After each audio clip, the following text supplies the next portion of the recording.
The story you've been told about the Catholic Church is a lie. The carefully curated narrative of faith, tradition, and moral authority is a facade, a front. And for decades, the most powerful intelligence agency on Earth has been using that facade to run one of the most devastating blackmail operations in history. We're not talking about shared ideologies or a simple alliance against communism. That's the sanitized version they present to you in the history books. We are talking about systematic, deliberate creation of a network of compromised assets using the oldest currency of espionage: human sin, weakness, and shame. This is the raw, uncut truth about how the CIA turned the Vatican into a puppet, and why the scandal of priestly abuse is not a bug in the system. It was a primary feature. Forget the idea of polite meetings between cardinals and spies. The real relationship was built, not in boardrooms, but in bedrooms and bank vaults. The playbook was simple, brutal, and effective. It's the same playbook used by intelligence agencies from the KGB to Mossad. Step 1, identify. CIA officers under diplomatic cover identify rising stars in the church, ambitious priests, powerful bishops, key figures in the Vatican Bank. They find the climbers, the ones with appetites.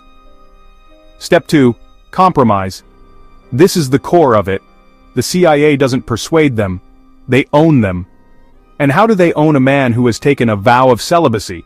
They exploit the desire that vow is meant to suppress. They set up a honey trap. They invite them to a party, a private dinner. They provide the temptation. And then, they film it. They create irrefutable kompromat, photographs, audio, video of that priest violating his sacred vows. Homosexuality was the prime target, because it was the ultimate career ender. Step 3, control. They now own that man. They show him the evidence. His choice is simple: total, humiliating ruin or cooperation. He becomes an asset, not an ally, an asset. He moves money. He arranges meetings. He feeds information.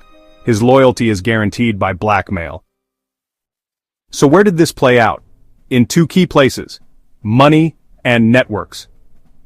First, the Vatican Bank, the Institute for Religious Works, or IOR. A sovereign, non-transparent bank, immune from outside scrutiny. It was the perfect laundry.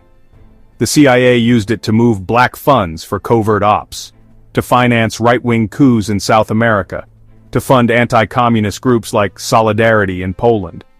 And who was the key? Archbishop Paul Marcinkus, the man from Chicago who ran the bank. He wasn't just a willing partner, he was a compromised one. He was neck-deep in fraud, with known mob financiers like Michel Sindona and Roberto Calvi. The CIA didn't need to create his kompromat, they just had to collect it. They owned him because they could expose him. He needed their protection. He played ball. Second, the clerical networks. Groups like Opus Dei and the Knights of Malta. These aren't just prayer groups. They are global networks of fanatically loyal, wealthy, and powerful individuals. Perfect intelligence fronts. The CIA recruited within them. A knight who's also an Italian industrialist, provides cover, moves weapons, funnels cash. The confessional itself, the ultimate secret-keeping tool, becomes a potential intelligence goldmine. Who knows whose sins? Now we get to the darkest side. The one that connects directly to the endless waves of abuse scandals. This isn't just about catching priests in compromising situations. The intelligence agencies didn't just find this kompromat, they actively facilitated it. The hypothesis: they identified priests with predatory tendencies and gave them access. They protected them. They enabled the abuse to happen, creating a cycle they could meticulously document. This wasn't just about blackmailing one priest, this was about creating a web of control.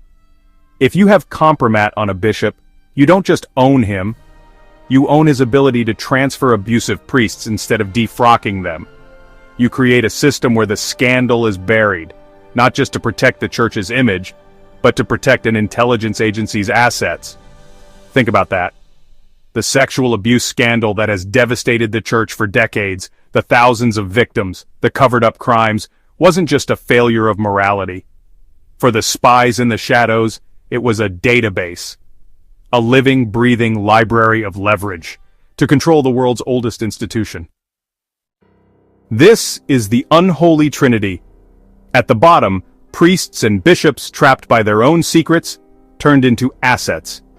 In the middle, operators like Marcinkus, compromised by their greed, acting as facilitators.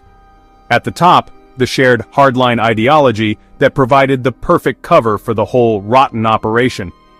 They could justify any devil's bargain in the name of fighting godless communism. The CIA didn't just work with the Vatican, it worked to own parts of it. The leash wasn't made of ideology. It was made of secrets, shame, and the threat of scandal. So, the next time you see a news report about another priest caught in a sexual scandal, ask yourself the question they don't want you to ask. Is this just a story about a broken man? Or is it a glimpse into something far older, far colder, and far more powerful? A glimpse into the machinery of control that operates in the shadows, where faith is just another asset to be exploited, and human beings are just pawns on a geopolitical chessboard. This is the narrative they curate out. This is the story behind the story. If you want more unfiltered truth, like and subscribe. And tell us in the comments, what other secrets do they think they've buried?